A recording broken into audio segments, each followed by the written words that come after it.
Bonjour et bonne fête de fin d'année à tous et à toutes. J'espère que vous allez bien.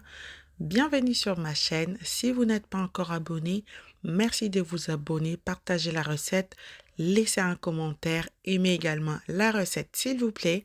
Aujourd'hui, on va faire des sablés de fête. Pas que pour les fêtes, vous pouvez également les faire pour vos goûters, pour vos petits déjeuners. C'est très très bon. On va commencer la recette par prendre 250 g de farine, tout usage.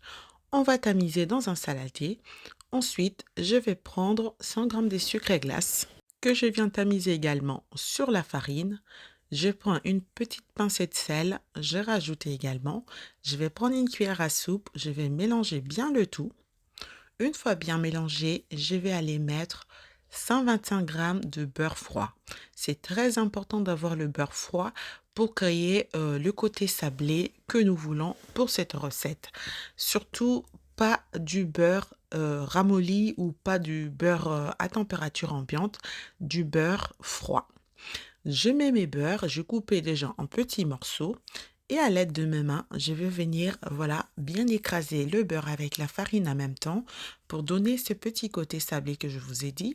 Mais si vous voulez pas vous embêter à faire avec la main, vous pouvez mettre dans un robot et vous prenez le fouet pour faire la chantilly. Vous mettez à vitesse lente, vous tournez jusqu'à ce que vous ayez ce genre de sablé. Par contre, pour la suite, vous ne continuez pas avec le robot, vous continuez avec vos mains ou avec une cuillère en bois ou une maryse.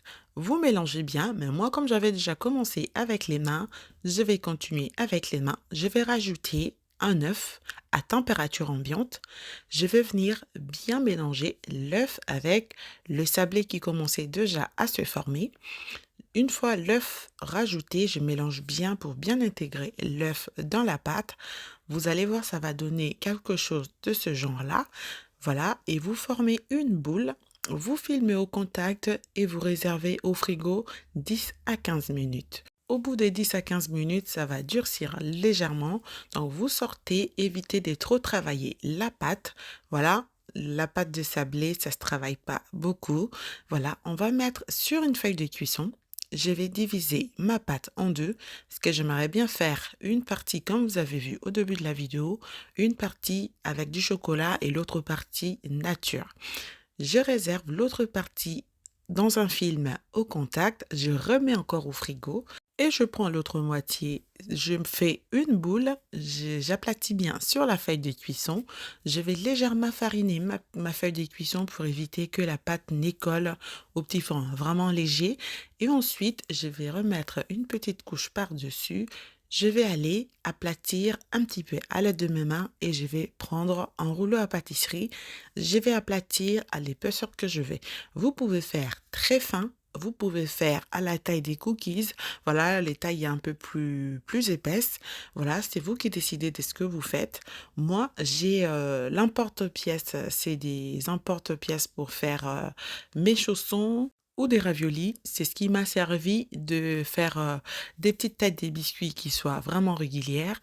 Et puis voilà, j'ai ensuite remis sur la feuille des cuissons qui était là-dessus. J'ai bien espacé et ensuite, je vais filmer encore au contact. Je vais mettre au congélateur cette fois pendant 15 minutes. Les passages au congélateur aussi, c'est très important. C'est ce qui va vous donner le côté un peu beaucoup plus croustillant que nous cherchons dans du sablé. Ensuite, je vais récupérer l'autre moitié de la pâte. Je vais rajouter cette fois le pépite de chocolat. Donc, je vais former une boule. Je vais aplatir légèrement. Je vais mettre mes pépites de chocolat. Je vais rouler en deux et puis je vais légèrement essayer d'intégrer le chocolat dans la pâte sans trop travailler la pâte. Le chocolat intégré, je vais venir aplatir légèrement. D'abord, j'ai fait une boule. Après, j'aplatis légèrement. Et pour les cookies, enfin, pour les sablés au chocolat, j'ai fait un petit peu plus épais parce que vu qu'il y a des chocolats dedans, donc voilà. Et je vais aplatir légèrement avec un rouleau juste pour avoir le côté bien lisse par-dessus. Et ensuite, je reprends mon emporte-pièce reste, je vais faire des petits biscuits comme ce que vous voyez sur la vidéo. Et en dernier, on voit bien qu'il reste une chute. Je vais former une cookies comme ça à la main. Et voilà, comme je vous disais, j'ai fait pareil avec ces cookies-là ou ces sablés-là. Je vais bien filmer au contact.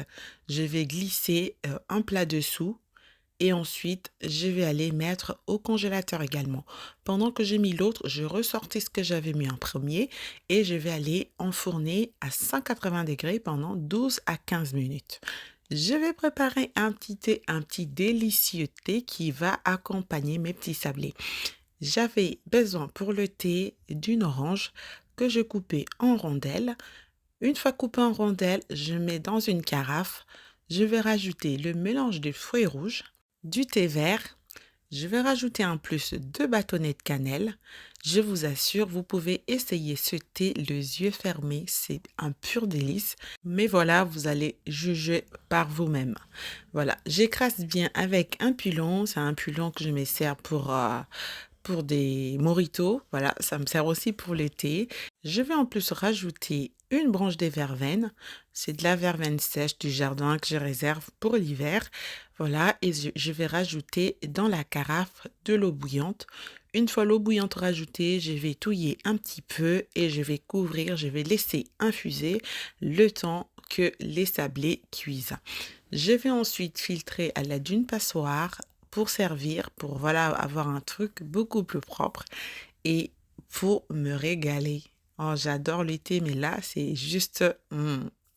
Voilà, nos cookies ou nos sablés sont sortis du four. Croyez-moi, c'était très chaud. C'était déjà, quand je l'ai sorti du four, j'ai commencé déjà à manger sans pour autant, voilà, mettre... parce que j'adore les petits sablés, c'est très réconfortant, ça fait du bien de temps en temps. Voilà, allez-y, essayez cette recette. Elle est simple, mais tellement, tellement bon. Voilà, voilà, chers amis, j'espère que ma recette d'aujourd'hui vous aura plu. N'oubliez pas de vous abonner, de partager la recette, s'il vous plaît. Laissez-moi un commentaire, enregistrez la recette parce que vous en aurez vraiment besoin. D'ici là, portez-vous bien et à très bientôt. Bye bye!